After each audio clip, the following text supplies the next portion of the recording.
Hey listeners, it's Sebastian here. Before we get into this episode, I just want to let you guys know that Ilium VR is going to be exhibiting our newest products at the World's Fair Nano in New York City later this summer. So this is an event on September 16th and the 17th at the Brooklyn Expo Center. There's a lot of really cool stuff that's going to be there. There's going to be some virtual reality, consumer robotics, food from the future, and some great talks by some great people in the innovating in the industry today. For all of you good listeners who are local to the Northeast, this is an event you definitely want to go to. So you can use our special discount code we have. It's Ilium15. That's ILIUM15. And that'll give you about 15% off on your tickets when you go to WFNano.com. All right, welcome back to the Killing the Jester podcast. This is episode 7, I think, somewhere around there. Today we're talking about arcades, VR arcades, out-of-home entertainment places. Let's talk about some of the, I guess, most important things you want to consider with arcades as far as experiences and how you run that business, and kind of what place arcades have now with growing the VR industry for consumers. Yeah, I think that's a pretty good point that it, kind of point to there is that arcades are important into growing the VR industry in general, in the same way that arcades were important for growing the video game industry. And so, one of the big problems that we have in the industry now is that to get into VR, you have to both have a good amount of money and, a decent amount of expertise. You don't have to be like an expert in computers, but you do have to, there's so many options of headsets right now, and with those headsets, you've got so many options of computers. Do you build your own computer that you need technical skill for? Do you buy a computer that's built specifically to do VR-ready stuff? Which one do you buy, right? There are dozens of companies and dozens of models of things that are VR-ready at this point, so it's like super fragmentation. Whereas, like the Xbox, right? You just go to Best Buy and you buy an Xbox. Mm-hmm. That's all you think about. You're like, oh, I want these games, and I want the Xbox, and then that's it. Same thing with all those other consoles. So I think that's a big problem with the consumer side of virtual reality right now is that, bit of fragmentation that we have. PSVR is solving that. So a lot of these people who don't have money to either buy the experiences or, the arcade has such a better experience there that, it doesn't make sense for in-home for someone to buy it. I mean, what makes it better though, right? Because right now, a lot of the arcades, at least that we work with, their setups aren't that dissimilar from your normal consumer setup, right? I mean, they've got a couple Vive setup. I mean, they have more of it, right? They can scale, and they've got sort of the play space down, which a lot of people can't get in, say, your living room or your bedroom or wherever you're playing at home.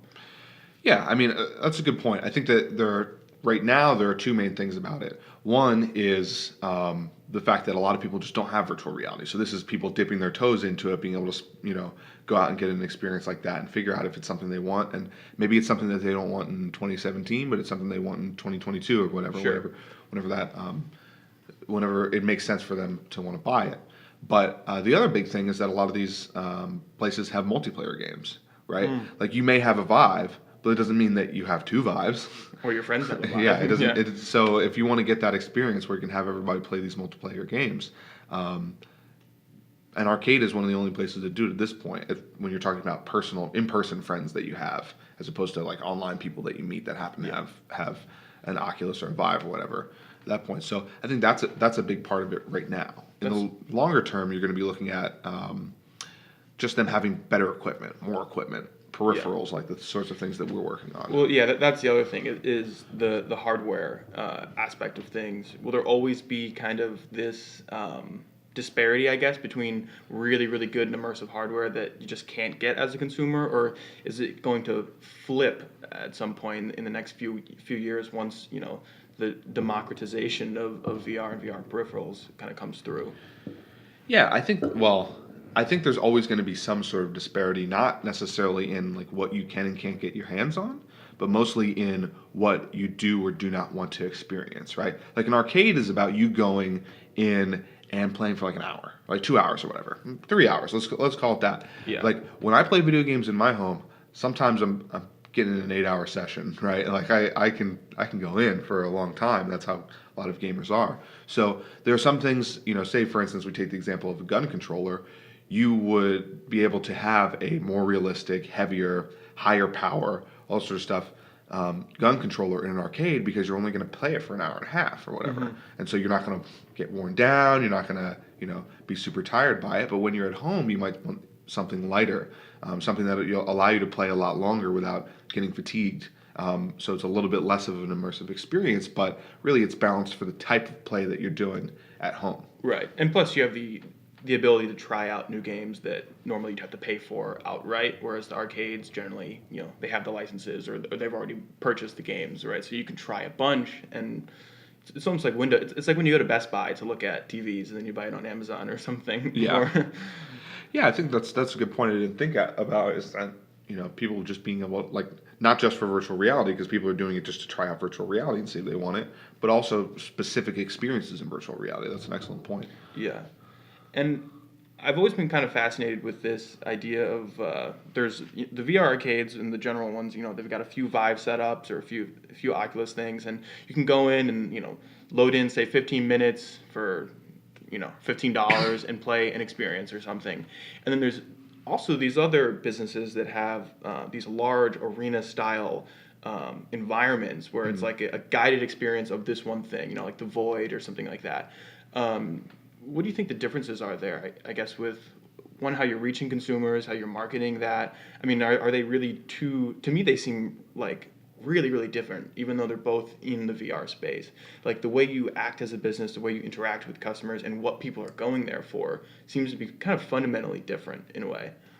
Yeah, I think that when you talk about stuff like the Void, and you talk about like Nomadic VR, other sort of higher end custom virtual reality systems, I think the big thing that they're able to show you is what virtual reality can be. Like it's kind of like just showing you the best of the best, or some variation of something that's better than what you can get in home. And so that may be what virtual reality in your home looks like 10 years from now or 15 years from now, or less time. But really the arcades that, the regular arcades where it's just the Vive setups and the Oculus setups and the PSVR setups, those are kind of like, this is what you could get. Mm-hmm. Like you could get this right now if you wanted to. You're coming here for a variety of different reasons that we're just talking about, but you can get this. This is like well within your reach. Whereas the more arena style stuff that you're talking about, that's very much like this is us putting a lot of effort into solving a very specific problem and making that very specific experience really good. And this is what everything about virtual reality could be. I think that's a really big difference that I see between them. And the business models are vastly different as well. Yeah. And there's also, I think, this kind of exclusivity to it.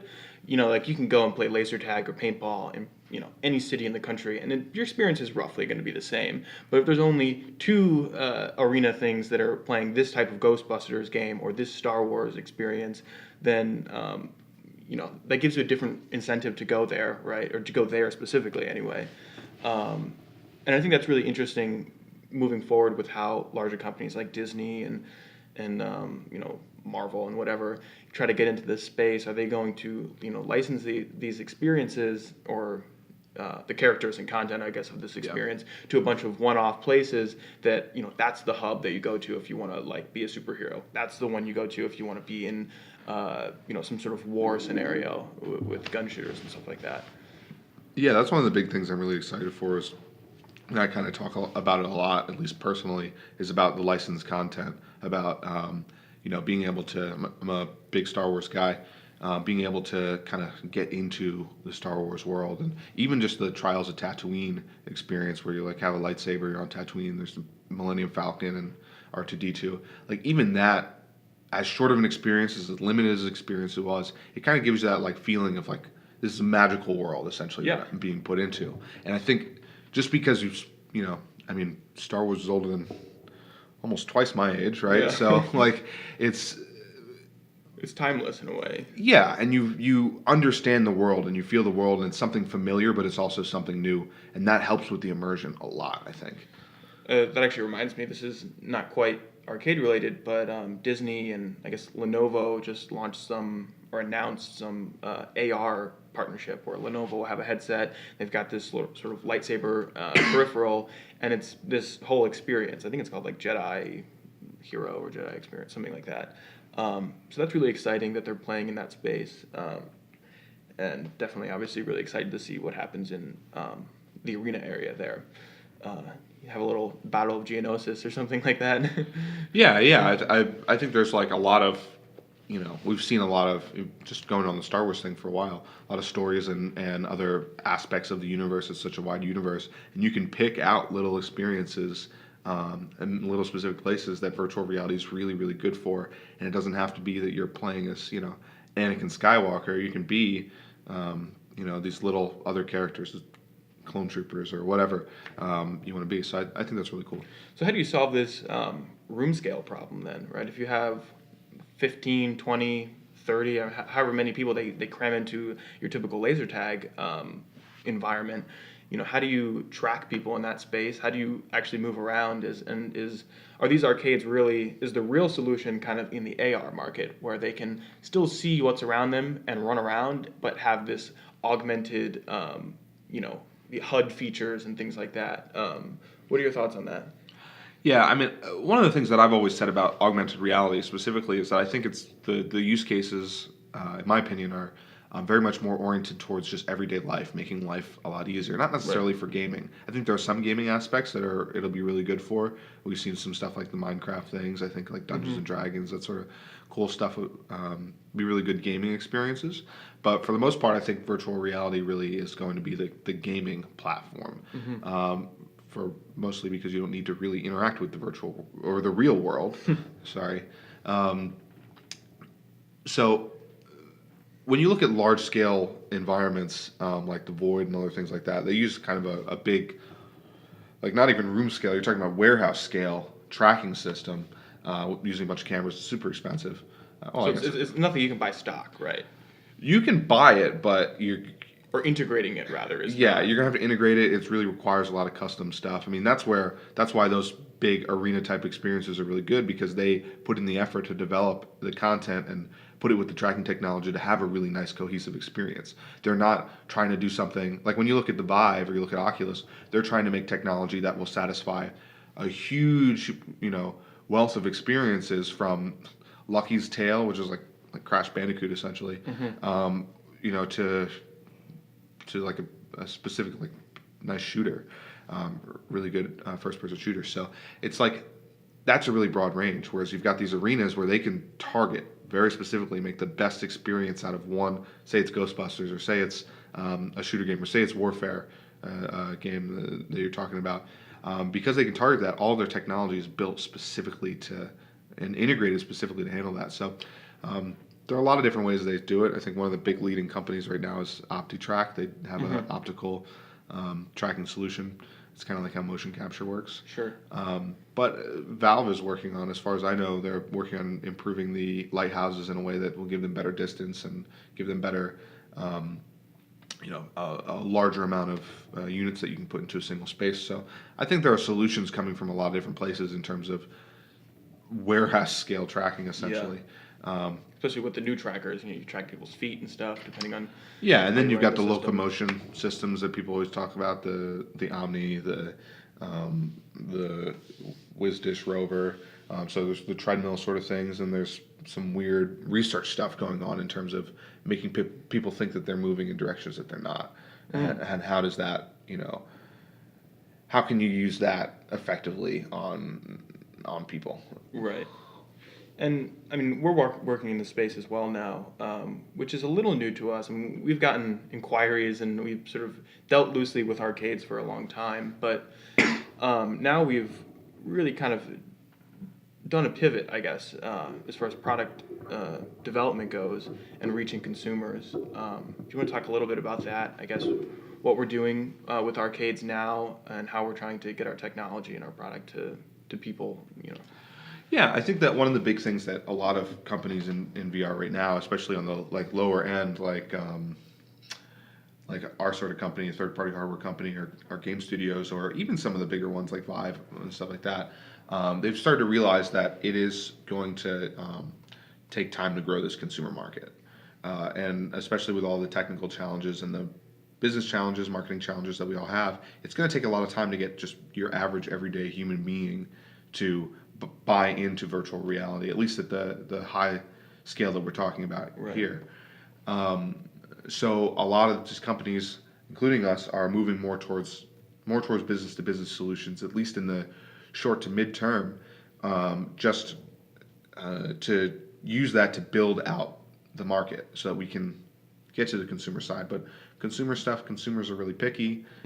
They want, you know, I love consumers, love our customers and everything like that. But a lot of the general consumer wants essentially the best product for the lowest price, and that may not necessarily be feasible, especially for a company as small as ours or other companies that are relatively small. Well, yeah, we were talking about this with the guys from Manus as well. I mean, I think everybody in this space is running into this realization, probably in the last year or two, that 2016 isn't going to be the year. 2017 is not going to be the year, probably. Yeah, exactly, and it's going to take a long time, and there are big people in it like Bethesda that are throwing their hat in the ring, kind of, that are really going to help. But I think a lot of us are hunkering down to kind of make sure that we can help build that industry while we're still building our own companies.